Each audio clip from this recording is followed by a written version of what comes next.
बाली के पिता का नाम वानर श्रेष्ठ ऋक्ष था। बाली के धर्मपिता देवराज इंद्र थे। उसका एक पुत्र था जिसका नाम अंगद था। बाली गदा और मल्ल युद्ध में पारंगत था, साथ ही उसमें उड़ने की शक्ति भी थी। धरती पर उसे सबसे शक्तिशाली माना जाता था, लेकिन उसमें साम्राज्य विस्तार की भावना नहीं थी। वह भगवान सूर्य का उपासक और धर्मपरायण था।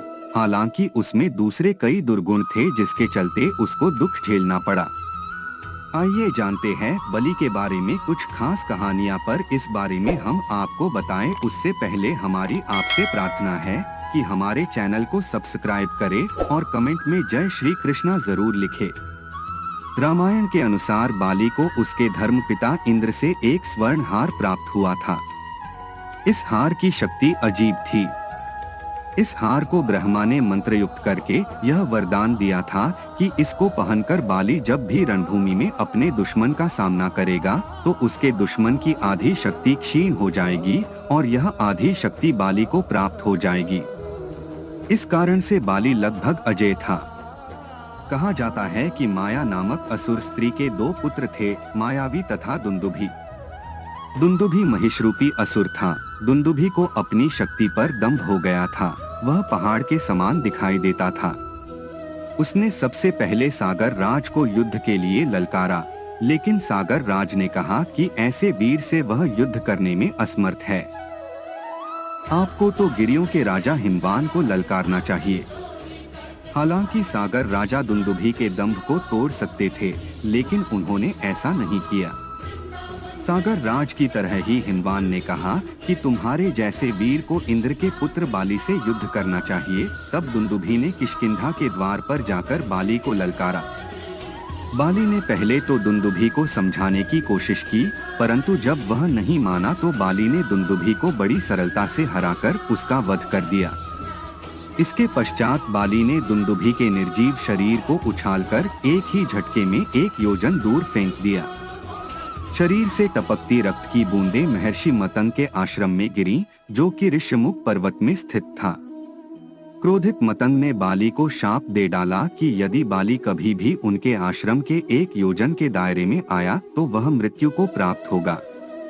इसी कारण बाली कभी भी ऋष्यमुख पर्वत पर कभी भी नहीं जाता था और सुग्रीव ने बाली से बचने के लिए यहीं पर शरण ली थी। स्त्री के कारण ही बाली का दुंदुभी के भाई मायावी से बैर हो गया। एक बार अर्धरात्रि में किष्किंधा के द्वार पर आकर दुंदुभी के भाई मायावी ने बाली को युद्ध के लिए ललकारा। बाली तथा सुग्रीव उससे लड़ने के लिए गए। दोनों को आता देखकर मायावी वन की ओर भागा तथा एक गुफा में छिप गया। बाली सुग्रीव को गुफा के पास खड़ा करके स्वयं गुफा में घुस गया। सुग्रीव ने 1 वर्ष तक बाली के बाहर आने की प्रतीक्षा की। 1 वर्ष बाद गुफा से रक्त की धारा बहती देखकर सुग्रीव ने यह समझा कि बाली मारा गया। तब उसने गुफा को एक पर्वत के शिखर से ढका और चला गया। बाद में सुग्रीव ने मंत्रियों के आग्रह पर राज्य को संभाल लिया। उधर बाली ने गुफा के अंदर मायावी को 1 वर्ष में ढूंढ निकाला। उसने मायावी का वध किया और जब वह बाहर लौटकर आया तो गुफा पर रखे पर्वत शिखर को देखकर उसने सुग्रीव को आवाज दी, किंतु उसे कोई उत्तर नहीं मिला। बाली जैसे तैसे शिखर को हटाकर अपनी नगरी में पहुंचा। जब वहां उसने अपने भाई सुग्रीव को राज्य करते देखा तब उसे शंका हुई कि सुग्रीव ने राज्य के लोभ के कारण ही यह सब प्रपंच रचा होगा। उसने सुग्रीव पर प्राणघातक प्रहार किया। प्राण रक्षा के लिए सुग्रीव ऋष्यमुख पर्वत पर जाकर छिप गया। बाली ने सुग्रीव का धन, स्त्री आदि सब कुछ छीन लिया। धन स्त्री का हरण होने पर सुग्रीव दुखी होकर अपने हनुमान आदि 4 मंत्रियों के साथ ऋष्यमुख पर्वत पर रहने लगा। रामायण में ऐसा प्रसंग आता है कि एक बार जब बाली संध्या वंदन के लिए जा रहा था तो आकाश मार्ग से नारद मुनि जा रहे थे। बाली ने उनसे अभिवादन पूर्वक पूछा कि कहाँ जा रहे हो? तो नारद ने बताया कि वे लंका जा रहे हैं, जहाँ लंकापति रावण ने देवराज इंद्र को परास्त करने के उपलक्ष्य में राजभोज का आयोजन किया है। कुछ देर रुकने के बाद नारद ने चुटकी लेते हुए कहा कि अब तो पूरे ब्रह्मांड में केवल रावण का ही आधिपत्य है और सारे प्राणी, यहाँ तक कि देवतागण भी उसे ही शीश नवाते हैं। नारद से ऐसी बातें सुनकर बाली ने कहा, हे मुनिवर, रावण ने अपने वरदान और अपनी सेना का इस्तेमाल उन लोगों को दबाने में किया है जो निर्बल हैं, लेकिन मैं आपको बता दूं कि मैं उनमें से नहीं हूं और रावण के भोज में जा रहे हैं, तो यह बात रावण को स्पष्ट कर दें। नारद जी ने बाली की यही बात रावण को जाकर बढ़ा चढ़ाकर बताई, जिसे सुनकर रावण क्रोधित हो गया। उसने अपनी सेना तैयार करने के आदेश दे डाले। नारद ने रावण से भी चुटकी लेते हुए कहा कि एक वानर के लिए यदि आप पूरी सेना लेकर जाएंगे तो आपके सम्मान के लिए यह उचित नहीं होगा।